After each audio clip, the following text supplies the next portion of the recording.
Hello everyone, आज की video में मैं बात करने वाला हूँ आपका ऑडिट ऑफ सीएफएस 8.14 पे आपका जो क्वेश्चन है करंट पीरियड कंसोलिडेशन एडजस्टमेंट। तो उसको याद करने की मेमोरी टेक्निक है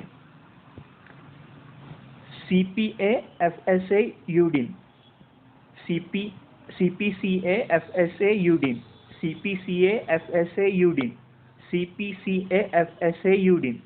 तो CPCA तो मैं करंट पीरियड कंसोलिडेशन एडजस्टमेंट के लिए यूज़ किया है। CPCA FSA UDIN, CPCA FSA UDIN। अब FSA और UDIN से अपने पूरा पॉइंट कवर हो जाता है।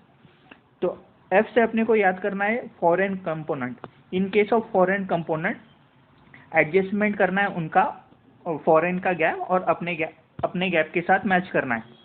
तो F से अपने को फॉरेन कंपोनेंट वाला पॉइंट याद रखना है। उसके बाद में S से अपने को दो पॉइंट याद रखने हैं। S से अपना फर्स्ट पॉइंट आता है सब्सिक्वेंट इवेंट वाला, adjustment in the financial statement subsequent event जो आते हैं अपने इंडियाज के हिसाब से। तो उसके दो पॉइंट लिख दिए यहाँ पे कि जो एडजस्टिंग इवेंट होते हैं वो उसका एक डेफिनेशन और नॉन एडजस्टिंग इवेंट का डेफिनेशन यहाँ पे लिख दिया है। जो डेट ऑफ बैलेंस शीट और रिपोर्ट होने तक का डेट के बीच में जो एडजस्टमेंट होते हैं तो उसका डेफिनेशन अपने इंडियाज के हिसाब से आप पूरा लिख सकते हो यहाँ पे। तो एस से अपने को फर्स्ट याद रखना है सब्सिक्वेंट इवेंट। सेकंड एस से अपने को याद रखना है सिग्निफिकेंट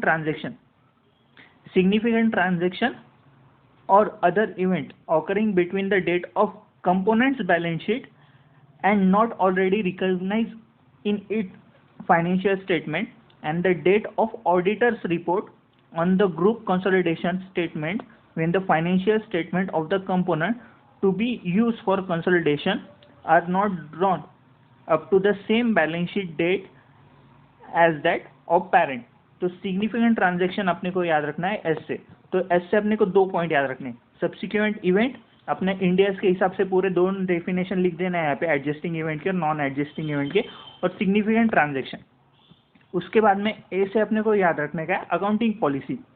अकाउंटिंग पॉलिसीज को अपने को हार्मोनाइज करना है, harmonising the different accounting policy.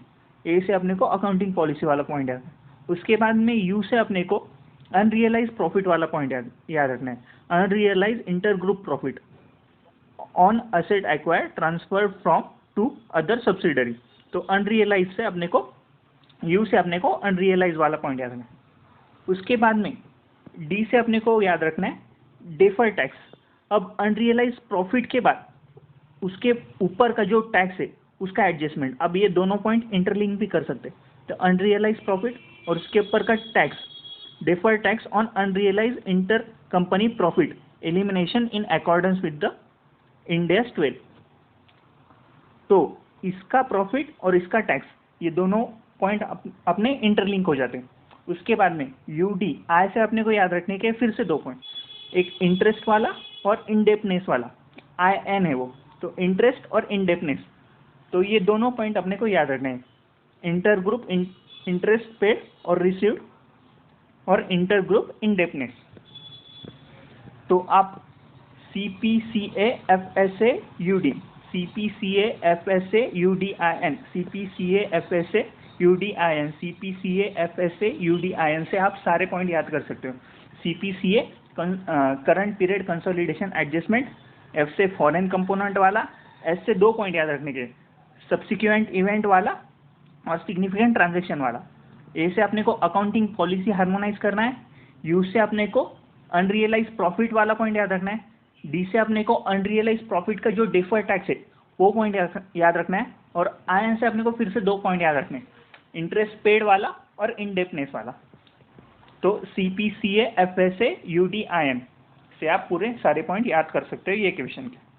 तो आज की वीडियो में इतना ही गाइस। वीडियो पसंद आया तो लाइक कर देना।